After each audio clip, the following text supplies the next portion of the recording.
So what's up everyone, and welcome back to our channel in another tutorial.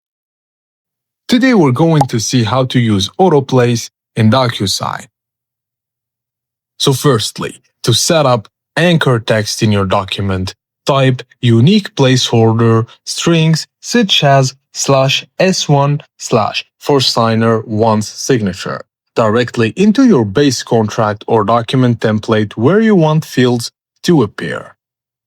Now highlight those placeholder strings and change their font color to white or match your document's background color so they are invisible to your clients. Now, to apply the Autoplace fields, upload your document into a Docusign envelope or template, and assign your fields to the matching recipient row.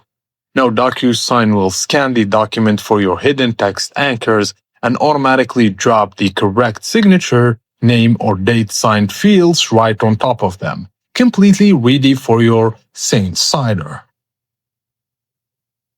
And that's it guys, as simple as that. Thank you for watching, and please don't forget to like the video and subscribe to our channel for more tips and tricks like this. And drop a comment down below letting us know what to cover next. And I will see you on the next video.